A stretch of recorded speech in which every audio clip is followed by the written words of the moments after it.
News of the National Security Minister, Dr. the Honorable Errol Court, has said that legislation will be drafted to address cash for gold and the theft of copper, which have become vexing issues. These were just some of the security issues addressed during a recent meeting with citizens and residents of the Twin Island state. Sean Thomas reports. Party supporters turned out to the United Progressive Party's town hall meeting on Tuesday night at the Princess Margaret Secondary School to learn of government's plans for progress.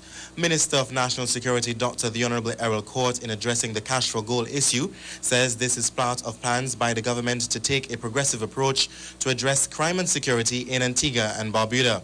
He envisions that the legislation will include tough penalties that will make it even harder for persons to engage in illegal trade. That situation is running rampant in this country, and as a government we intend to bring legislation to Parliament to deal with that situation.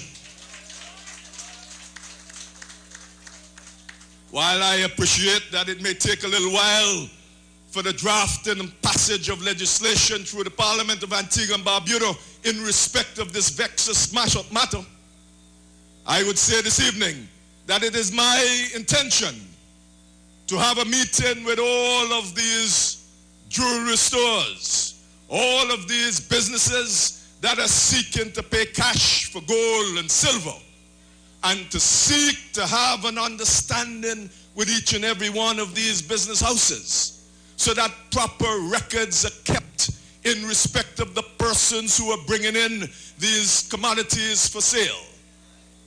That not only photo identification is given by these persons, but that the items that are brought in are properly photographed and properly described, so that if the police approaches any one of these business houses, the police will be able to look at their records and identify whether those were stolen items.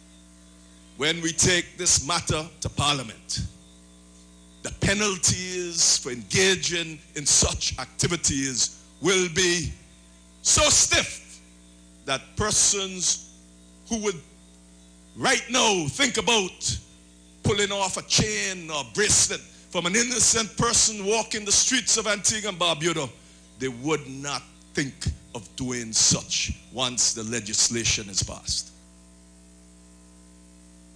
Government also has plans to crack down on unlicensed firearms. That we have more than half of the firearms registered in this country in the possession of persons who are not carrying firearm licenses.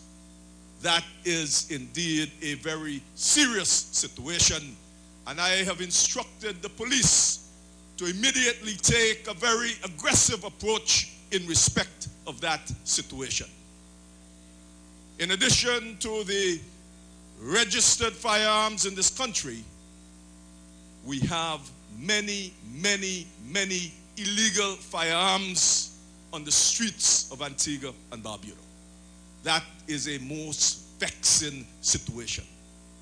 And what is even more vexing is that a lot of the gun-related crimes in this country are being committed by the youth of Antigua and Barbuda. Minister Court addresses the issue relating to police officers who find themselves in contradiction of the law. This year, a number of officers were charged for criminal activities relating to drugs, murder, and robbery, and the National Security Minister says this affects the overall morale of the Royal Police Force. The police officers do understand and appreciate that when anyone amongst their midst is found violating the law, that individual or those individuals must be brought to answer and be subject to the full enforcement of the law. So notwithstanding those challenges, the morale remains high within the Royal Police Force of Antigua and Barbuda. And I believe they, as well as the government, fully accept and hold the view that it is in the interests of the Royal Police Force of Antigua and Barbuda and the country as a whole to ensure that we have a clean, efficient, an effective force with the highest degree of integrity. Another national security strategy is the booth camp to be introduced in the upcoming school year. These are all plans to deliver on the social and developmental mandate of the Twin Islands state.